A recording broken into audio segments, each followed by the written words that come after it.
नमस्कार दोस्तों, मैं मनीष चपराना स्वागत करता हूं आपका रोजगार कोचिंग मेरठ पर। तो बच्चों, एक बहुत बड़ी भर्ती ठीक है दिल्ली पुलिस में आने वाली है। नोटिफिकेशन तो बहुत पहले दे दिया था, तो उसके बारे में मैं कुछ बताना चाहूँगा। हमारा ये जो लड़का है ये दिल्ली पुलिस का बड़ा फैन है। तो ये पद जो हैं लगभग 7,000 प्लस हैं बच्चों। ठीक है। अभी जो पीछे भर्ती आई थी 2020 वाली जो भर्ती थी वो 5800 कुछ पद थे, मेल और फीमेल दोनों। उससे पहले जो भर्ती आई थी सितंबर 2016 में वो 7,007 पद थे बच्चों। ठीक है। अब मैं आपको बताना चाहूं, जैसा आप यहां देख रहे हैं कि भाई बनियों वाली नौकरी सैलरी में सबसे आगे, प्रमोशन सबसे ज्यादा।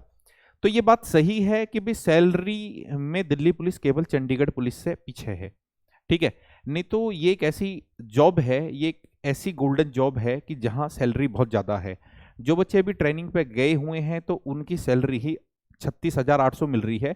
और कहने का मतलब वो 40,000 प्लस है। ठीक है, क्योंकि एचआरए ट्रेनिंग के बाद में मिलेगा। तो ये बहुत बेस्ट जॉब है। ठीक है, ड्यूटी के घंटे लिमिट है। ठीक है, 8 घंटे की ही जॉब है।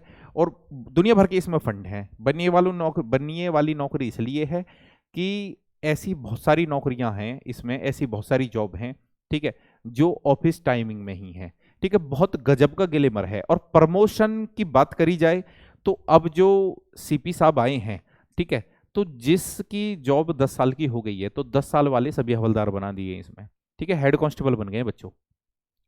जिनकी नौकरी को 10 साल हुए थे तो वो आज के समय में सभी हवलदार हैं। तो बहुत तेजी से इसमें प्रमोशन हो रहे हैं। 5 साल बाद भी आप डिपार्टमेंटल टेस्ट देके हवलदार बन सकते हैं। तो एएसआई बना देते हैं ये 20 साल में। ठीक है, और 35 साल में सब इंस्पेक्टर बना देते हैं। ठीक है बच्चों। तो बात आती है अब सैलरी का, मैंने बता ही दिया। इससे अच्छी जॉब है नहीं। मैं आपको बता देता हूं कि बेल्ट में ये सबसे अच्छी जॉब है। ठीक है, बेल्ट वाली नौकरियों में ये सबसे अच्छी जॉब है। जिसके पास में जिसकी हाइट 170 सेंटीमीटर है, तो इससे अच्छा मौका उसके लिए हो नहीं सकता। हालांकि एग्जाम इसका टफ है। तो उसी की चर्चा कर लेते हैं। वीडियो को पूरा देखना है बच्चों।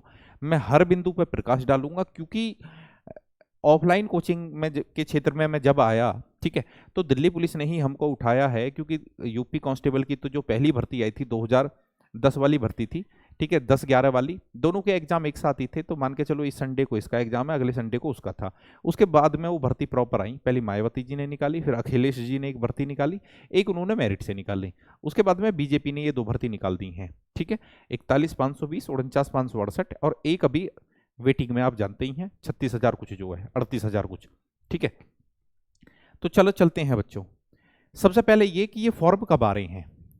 फॉर्म आ रहे हैं बच्चों ये 2 मार्च को। ठीक है, पहले 9 जनवरी को आ रहे थे, अब थोड़ा सा डिले हो गए हैं। 2 मार्च को ये फॉर्म आ रहे हैं। एसएससी का जो कैलेंडर अपडेट हुआ है, ठीक है, 2 मार्च से 31 मार्च के बीच में। क्वालिफिकेशन होनी चाहिए बच्चों 12th। ठीक है, ड्राइविंग लाइसेंस यहां अनिवार्य है। इसलिए मैं यहां पे लिख रहा हूं कि ड्राइविंग लाइसेंस यहां अनिवार्य है। ऐसा क्यों? क्योंकि जो भर्ती होता था और वहां बोला जाता था कि भाई इस गाड़ी को तू फलानी जगह छोड़, या ये कर ले वो कर ले, तो हर आदमी वहां मना कर देता था। आज के टाइम में क्या है कि भाई किसी को बोला जाए कि भाई इस पीसीआर को वहां लेकर चलना है, उसके लिए हालांकि ड्राइवर की भर्ती होती है, फिर भी कई बार थाने में जरूरत पड़ती है या किसी यूनिट में जरूरत पड़ती है, तो वो गाड़ी चलाने के लिए बोलते हैं। तो कोई भी मना नहीं कर सकता, क्योंकि ड्राइविंग लाइसेंस इसमें अनिवार्य है। ये 2010 से है इसमें। ठीक है, उसके बाद में हाँ बात कर लेते हैं एज लिमिट की। तो बच्चों, एग्जाम पर भी आएंगे घूम के। एज लिमिट यानी कि अगर भर्ती पहले 6 महीने में निकलती है तो उम्र मांगते हैं ये 1 जनवरी से। 1 जनवरी को आपकी 18 होनी चाहिए। तो ये तो पहले 6 महीने में निकल रही है। ठीक है, मार्च में निकल रही है। तो आपकी उम्र जो है 1 जनवरी को 18 होनी चाहिए, 1 जनवरी 2023 को। अब एज का क्राइटेरिया क्या है, तो मैं आपको बता देता हूं कैटेगरी वाइज।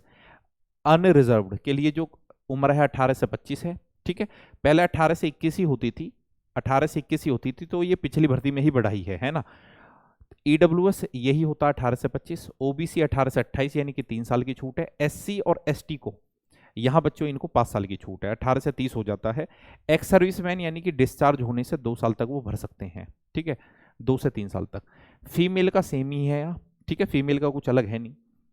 उसके बाद में आते हैं हम फिजिकल। तो बच्चों, फिजिकल मेल की बात करी जाए तो मेल की हाइट होनी चाहिए 170 सेंटीमीटर, 5 फुट 7 इंच बैठेगा ये। चेस्ट, ठीक है, 80। ठीक है, 80 होनी चाहिए, और 80 से 85, यानी कि ये फुला मांगा जाता है 5 सेंटीमीटर का। ठीक है। रनिंग की बात आती है तो ये 1600 मीटर है 6 मिनट में। ठीक है, थोड़ी सी बढ़ा दी है, नहीं तो 2010 में जो थी, 2012 में और 2013 में ये 1600 मीटर 5 मिनट 45 सेकंड में थी। ठीक है। लॉन्ग जंप 14 फीट है बेटा। ठीक है। हाई जंप जो है 3.25 फीट है। फीमेल की बात करी जाए तो यहाँ हाइट है 157 सेंटीमीटर। एससी और एसटी के लिए 2 सेंटीमीटर की छूट है, 155 सेंटीमीटर। रनिंग की बात करी जाए 1600 मीटर की दौड़ 8 मिनट में है, 10 फुट ये है लॉन्ग जंप। हाई जंप कितनी है? 3 फीट है। इन बातों को आप गौर से देख लेना, क्योंकि वीडियो देखने के बाद में भी आप कमेंट में सवाल करते हैं। ठीक है, तो मैं बहुत चीज़ों को धीमा धीमा बता रहा हूँ, इससे अच्छी नौकरी आपको मिलेगी नहीं। फिर बात आती है घूम के, एज लिमिट भी हो गया, अब आते हैं एग्जाम पे। एग्जाम बहुत जल्दी है, एग्जाम है अप्रैल में, अप्रैल मई में एग्जाम है। यानी कि ऑनलाइन एग्जाम होता है तो वो बहुत दिनों तक चलता है। जैसे अब की बार जो एग्जाम हुआ था तो 27 नवंबर को किसान आंदोलन शुरू हुआ था, तो 27 नवंबर को ही दिल्ली पुलिस का एग्जाम था। ठीक है, मुझे अच्छी तरीके से याद है। और एग्जाम जो चला था 15 दिसंबर तक चला था बच्चों। तो ये काफी दिन एग्जाम चलता है, आप भी देख रहे हैं। और 3 शिफ्टों में होता है, सबसे बड़ी बात क्या है, 3 शिफ्टों में एग्जाम होता है। ठीक है, तो इसलिए अप्रैल मई में ये एग्जाम है। तो आपके पास में समय कितना है? जुलाई तो निकल लिया बेटा, जुलाई तो निकल लिया, तो आपके पास में बहुत लिमिटेड समय है। ठीक है, अगले लगभग 10 महीने में आपको तैयारी करनी है। और ये अगर आप तैयारी में लगेंगे और दिल्ली पुलिस की जॉब आप लेना चाहते हैं तो ये समय बहुत है, बहुत है। पर उसके लिए आपको बहुत अच्छी तैयारी करनी पड़ेगी। भाई बंद करी से लड़के।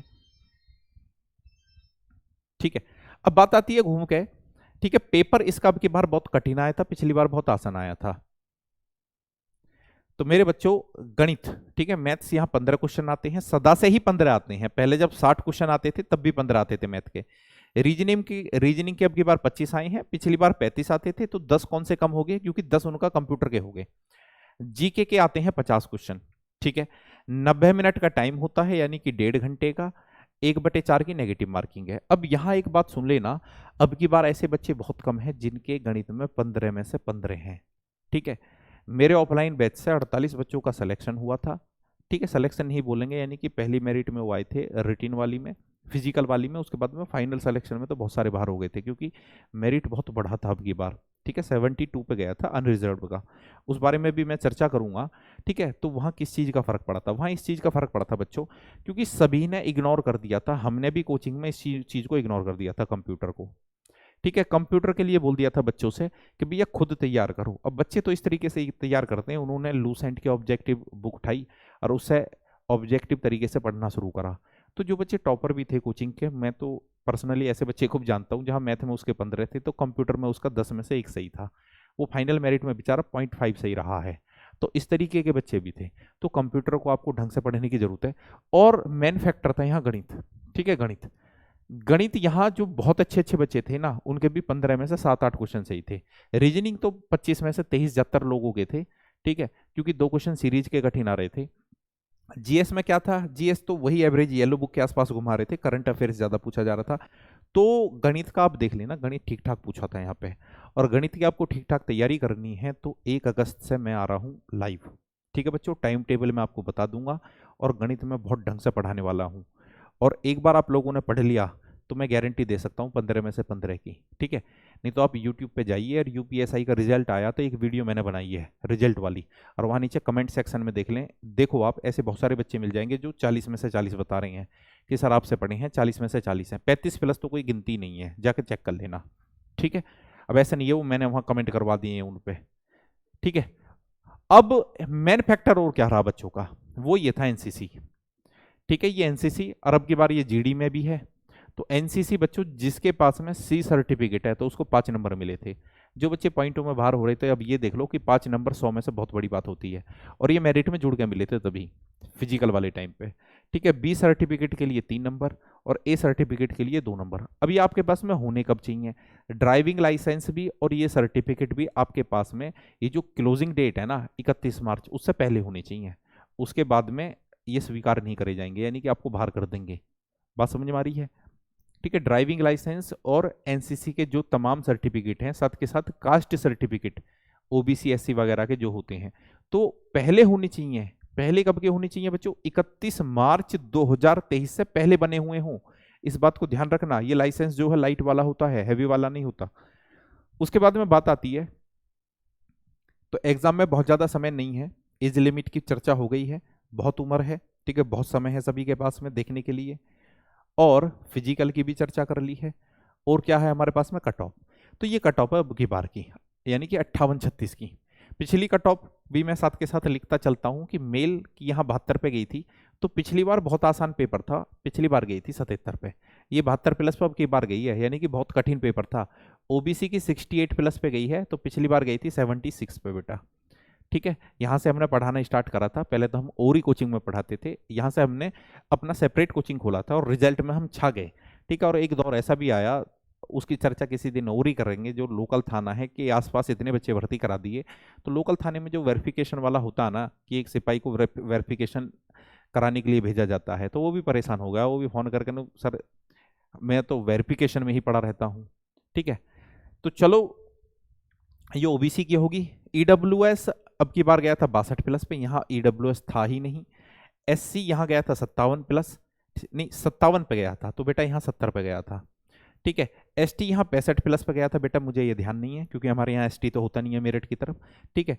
क्योंकि ये सारे बच्चे तो मैंने भर्ती कराए थे, ये सारे बच्चे तो मैंने भर्ती कराए थे। मैं आपको यहाँ एक्स सर्विसमैन का भी बता सकता हूँ कि एक्स सर्विसमैन 59 गया था, ठीक है। और कमांडो का जो गया था वो 32 पे गया था, ठीक है, इस वाली भर्ती का, ठीक है। इस वाली भर्ती का मुझे ध्यान नहीं है क्योंकि एक्स सर्विसमैन मेरे पास से भर्ती नहीं हुआ कोई भी, ठीक है। यूपीएसआई में तो हुए हैं, समझ रहे हैं। एक सर्विसमैन का मैंने इंटरव्यू भी लिया है जिसने दिल्ली पुलिस में यहाँ, ठीक है, 59 पे मेरिट गई थी, तो उसने 78 का स्कोर करा है। मैथ रीजनिंग में 49 बहुत बड़ी बात होती है, मैथ रीजनिंग में 49 50 में से एक क्वेश्चन केवल रीजनिंग का गलत है, 15 में से 15 गणित के सही।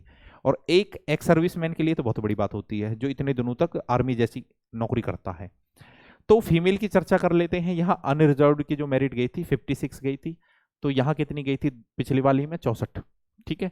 ये 7007 वैकेंसी की बात बता रहा हूँ मैं। ओबीसी की अब की बार 53 गई थी, यहाँ कितनी गई थी? 62, ठीक है। ईडब्ल्यूएस ये 44 गई थी, इसका मुझे पता ही नहीं है क्योंकि था ही नहीं उस टाइम पे। एससी की अब की बार 45 गई थी और एसटी की 49 गई थी। यहाँ मेरे पास में स्टूडेंट नहीं थे, ठीक है, जो भर्ती हुए थे।